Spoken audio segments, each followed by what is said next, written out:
हो, सही सुन्नुभयो। कसैको नाम झुक्केर पनि नबिर्सिनु होला।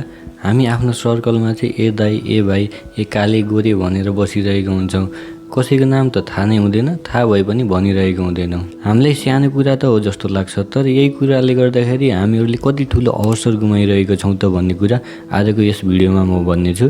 भिडियो अन्तिमसम्म हेर्नु होला। टिप्स एन्ड ट्रिक्स पनि दिएको छ र म ग्यारेन्टी दिएर भन्छु कि यो भिडियोको अन्तिमसम्म हजुरलाई सब व्यक्तिहरूले मन पराउन थाल्दछन्, कम्युनिकेसन स्किल राम्रो हुन्छ र अरू व्यक्तिहरूसँग तपाईँको सम्बन्ध सुधार भएर जान्छ। एक व्यक्तिले ए भाइ के छ तिम्रो खबर भन्छन् भने अर्कोले राम के छ तिम्रो खबर भन्छन्।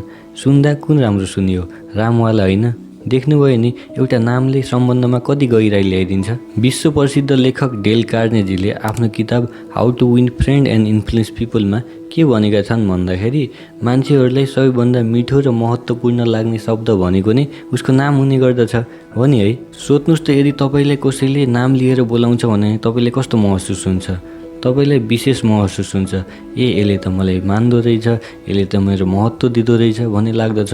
तर त्यही यदि कसैले तपाईँलाई ए भाइ, ए मान्छे भनेर बोलाउँछ भने तपाईँले कस्तो महत्त्वहीन महसुस हुन्छ र उसप्रति हेर्ने दृष्टिकोण नै फरक भइदिएर जान्छ, जबकि उसलाई थाहा नै हुँदैन कि तपाईँले नराम्रो लागिरहेछ। यसलाई मनोविज्ञानमा पर्सनल रिकग्निसन भन्ने गरिन्छ, जहाँ व्यक्तिहरूले आफ्नो पहिचानलाई चाहिँ सम्मान पाएको महसुस गर्न चाहन्छन् अनि नाम चाहिँ त्यो पहिचानको पहिलो चिन्ह हो। अनि हामीहरूको लागि चाहिँ एउटा अवसर हो कि हामीहरूले उहाँहरूको पहिचानको लागि एउटा सम्मान व्यक्त गर्न सकौँ।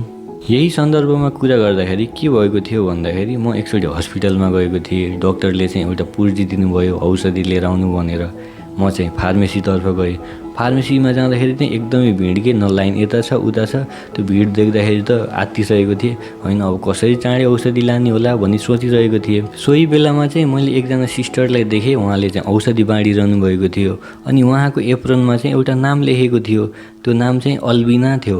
अनि मैले चिच्चाएर अल्बिना सिस्टर भने। त्यत्रो भिडमा कतैबाट नाम आउँदाखेरि नोटिस चाहिँ हुँदो रहेछ है। उहाँले पनि नोटिस गर्नुभयो, मलाई हेल्प गर्नुभयो, मेरो समय पनि बच्यो, मैले औषधि पनि लिएर गएँ, उहाँलाई थ्याङ्क यू पनि भने। अनि मलाई के कुरा थाहा भयो भन्दाखेरि यो कुराले साँच्चीकै काम गर्दो रहेछ।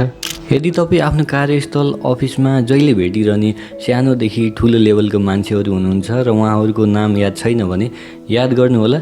यसले चाहिँ तपाईँलाई नेतृत्ववादी व्यक्ति बनाइदिन्छ, किनभने ती ठुला व्यक्तिहरूले हरेकलाई एकै समान इज्जत गर्ने गर्दछन्। अनि व्यापार गर्दा पनि आफ्नो कस्टमरको नाम चाहिँ याद राख्नुहोला, किनभने उहाँहरूलाई चाहिँ मान र सम्मान पाएको फिल हुन्छ अनि उहाँहरू फेरि त्यो व्यापारमा आउने सम्भावना चाहिँ बढेर जान्छ। त्यसका साथसाथै यदि समाजमा कोही धेरै नाम जानेको व्यक्तिहरू छ भने ऊ भरपर्दो र प्रिय नेता हुने सम्भावना चाहिँ धेरै नै हुन्छ। यो कुराको प्रयोग अमेरिकामा चुनाव जित्नलाई पनि गरेको पाइन्छ। यो भाषणभन्दा पनि इफेक्टिभ हुँदो रहेछ। यी त भए नाम जान्नुको फाइदाहरू, तर नाम चाहिँ कसरी याद गर्ने त? पहिला कुरा चाहिँ के गर्न पर्दो रहेछ भन्दाखेरि यदि कसैको नाम तपाईँले जानिहाल्नुभयो भने त्यो कुरा चाहिँ दोहोऱ्याउनु होला। हरेक यो बातचितको दौरानमा चाहिँ नाम चाहिँ उहाँको उच्चारण गरेर सम्झिने प्रयास गर्नु होला। नाम र व्यक्तिको विशेषता लिएर याद गर्ने कोसिस गर्नु होला र कोही विशेष व्यक्ति छ भने चाहिँ उसको नाम चाहिँ नोट गरेर राख्नु होला।